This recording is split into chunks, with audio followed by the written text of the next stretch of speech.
Aloha, I'm Bob, otherwise known as Lopaka, and I'm going to show you the safest way to open a coconut so that you can get that done, get the coconut water out, get the meat out of the coconut if there is some, and then take care of what's left after the process is finished. Before you come out to the coconut bar, it's important to bring a bowl with you so that you can put the coconut meat in this bowl, take it back to the kitchen. Next most important thing to bring along is a jar with a lid that fits nice and snugly so that you can capture the coconut water and cap that so that it stays pure and you can take that back to the kitchen also. Next most important thing is your coconut spoon, the coconut meat spoon. This is a great one because it's got a nice sharp edge and it's easy to use. Coconut meat spoon, necessary for getting the meat out of the coconut. Finally, a sharpening stone so that you can sharpen your machete before and after use. This is coconut opening safety primarily, and I want to explain just a couple of main attributes of opening a coconut and doing that safely so that you walk away with coconut milk and all your digits intact.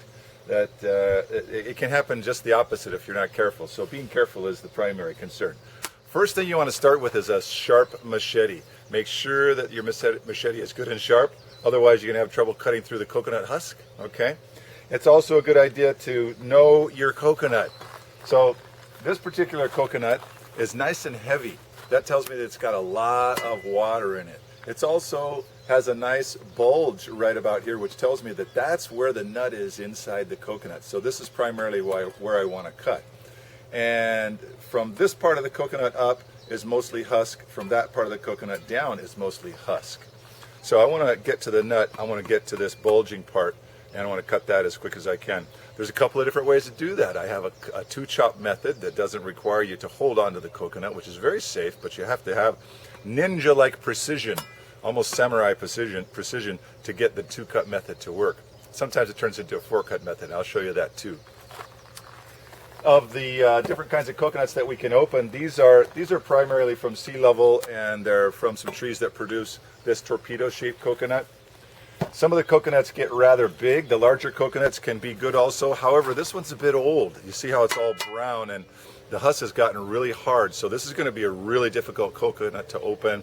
Chances are it may be a little bit fermented inside. The water might be a little bit fermented also. So this is one of those coconuts where you want to just kind of set it aside in the shade and hope that maybe it sprouts one day, and then you can use the coconut meat inside. Sprouted coconut meat is almost like coconut cream. It's really good stuff too, but it's a whole different class from drinking coconuts.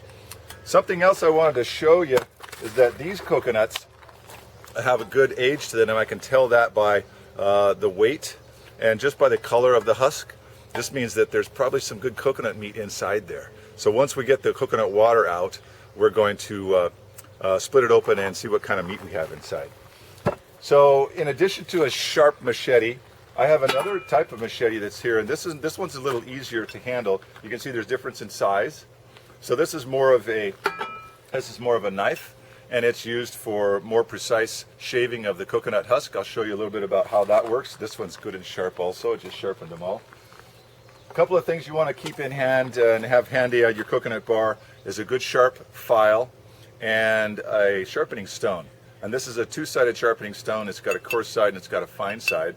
And you can start with sharpening your blade, and you should always end with sharpening the blade of the machete when you're finished opening a coconut. Now you can use either a file on the blade to work against that metal and get that nice and sharp, or you can, if your blade is nice and it's not in too bad a shape, it's got a decent edge on it, you can use the stone to sharpen that edge too. And you can see that this one's been sharpened already. It's vitally important to keep a tight grip on the handle of the machete. And you see I've kind of choked up a little bit here, so depending upon how strong you are and how much force you're going to put into your swing to open that coconut, you may want to choke up even more so that you can handle this machete really safely. Part of what you're going to do is allow the machete to actually do the work. So there's a lot of weight out here. Just remember that you need to keep that weight going towards the coconut and hang on firmly to that handle so that you can maintain control of the machete all the way through the cut and all the way through pulling it out. If your machete gets stuck in the coconut, you may want to just pick the entire coconut up with the machete and just give it a good whack back down onto that board to get that loose. Or you can ask someone to come and help you pull your machete out of the coconut. Be sure to stand facing the coconut bar. Step back just far enough so that your swing is going to allow you to comfortably swing down onto that coconut without reaching out too far. Make sure you've got firm footing. Make sure that when you give your swing, that your machete is going to come down right on top of this chopping block. We want to make sure that the machete stops there and doesn't go past, because there's all kinds of dangerous things that could happen if your machete goes past the chopping block. So stand close enough and keep your body out of the way and give a good firm whack. You'll open the coconut every time. All right, let's get to some opening, huh? So first thing I want to show you, see if I can get this two-chop method to work for me on this particular coconut. Now this takes a certain amount of commitment with the chop. And the idea here is that also you want to make sure that your coconut bar is free of debris, because there's a chance that some of this stuff might end up falling off. Make sure your coconut bar is free of debris. Make sure that you've got a good solid coconut bar. And you can tell that just by checking it for security. If you've got a coconut bar that's loose, you got a chance of falling over or doing some damage along the way. So, two-chop method. Let's see if we can get this done. There's one. Now I want to reposition this in a certain way, so I'm going to use a bit of old coconut husk to kind of help me do that. I use this as a shim under one side so that I get the right angle on this next cut. I did it! I got the two-chop method, but I didn't get quite enough of the meat exposed. But I think we can get the water out anyway.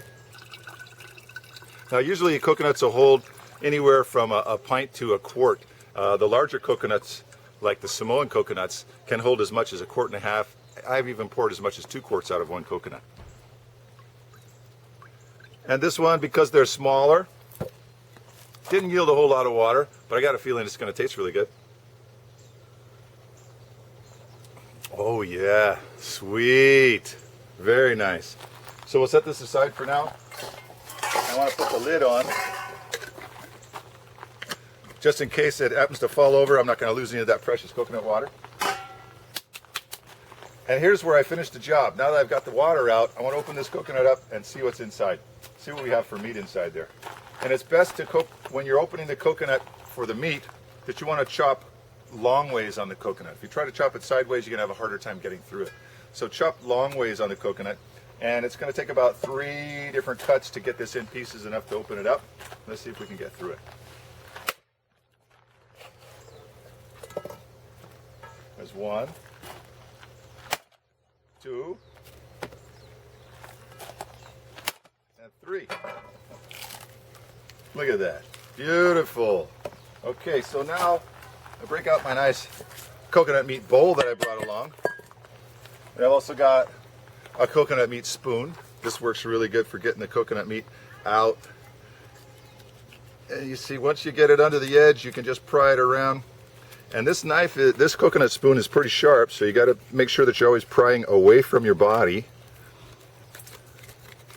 And look at that.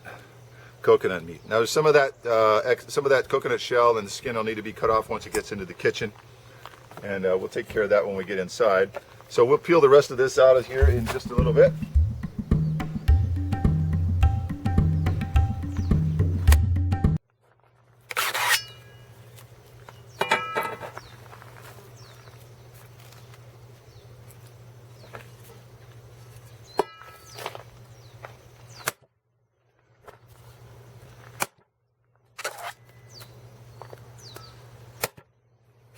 Really easy to get in the coconut this way. Look at that. Yeah, doesn't get much easier than that, right? So we got our coconut meat in there. Let's go ahead and fill this jar the rest of the way. We're really in pay dirt here today. Look at that. Oh yeah. Nice. So good. Again, I want to pick the most swollen part of this nut that tells me that that's where the nut is underneath there, inside there.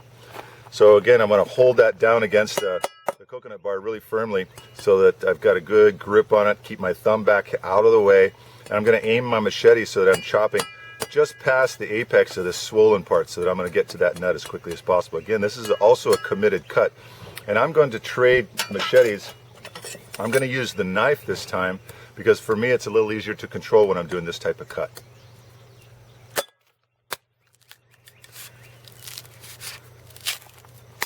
So this is a double-edged situation right now. I've created a coconut meat spoon. See? Now the way this works is when I have the soft meat or the spoon meat in a coconut, which is younger, I can actually use this to scrape it out. How cool is that?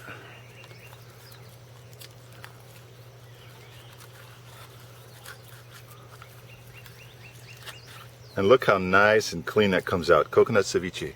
Ah, ha, ha, ha. Mm-hmm. Delicious. Mm-hmm. No, good. Now we've already got the nut exposed right here, but I'm going to take some more of this husk off so that we can drink this right out of there.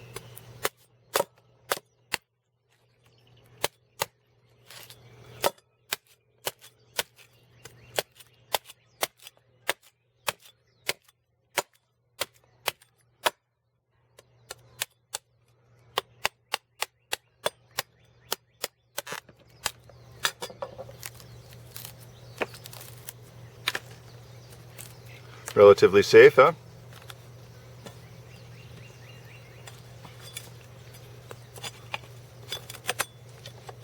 And voila, we're in. Oh yeah, that's definitely worth the trouble. Now one thing I want to tell you, if you're drinking coconut water, you got to be sure you don't get it on your white shirt. Believe it or not, it'll turn black on your clothing. I've ruined a lot of clothes by spilling coconut water on it and not cleaning it right away. So if you get any coconut water on your clothes, be sure to rinse it out quickly, otherwise it'll turn black, okay? Oh, look at that, I did that with one cut on that one, huh? How cool is that? That's what happens when you have a sharp machete. When the Hawaiians lived here before there were imports, the coconut was one of their primary food sources. And it makes sense because it's so easy.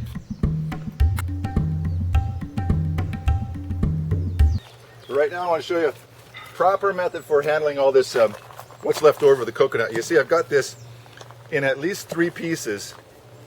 One thing we got to be sure of in the jungle here is that we don't provide a habitat for mosquitoes to breed. So as long as this is cut in pieces that aren't going to hold too much water, then we can go ahead and place these in our compost pile. And we've got it conveniently located here, not too far from where we're working. One of the things to remember is that when you put this down, make sure that it's facing down so it doesn't hold water. And that's going to end up feeding our bananas. So now that we've got our coconuts cut, we've got the meat out, we got to finish the job by cleaning our coconut bar. Make sure that any debris that might have ended up in our standing area is clear of the area as well. And the last thing I mentioned that I want to do is make sure that I sharpen my machete again. So I'm going to run this coarse edge of the stone across that nice sharp edge there a couple of times.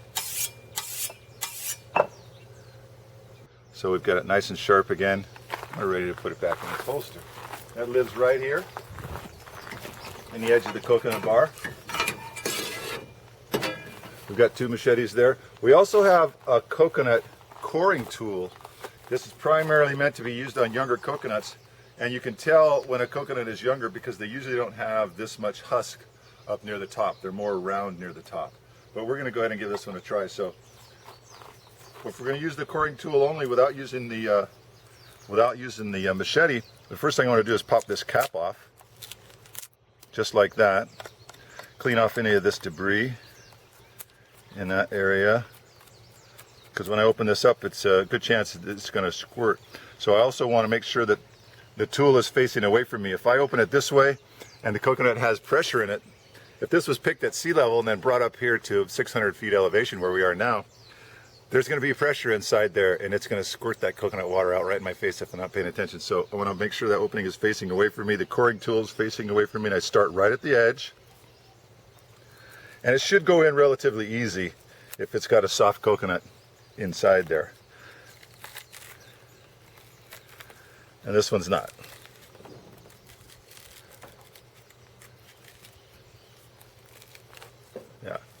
Yeah, the nut's too hard for this, for the corn chill, so we'll have to show that demonstration with a younger coconut. Okay, so we'll leave that one aside. Now you know how to safely open a coconut at Hawaiian Sanctuary. This is just one of the many things that you'll learn while you're here.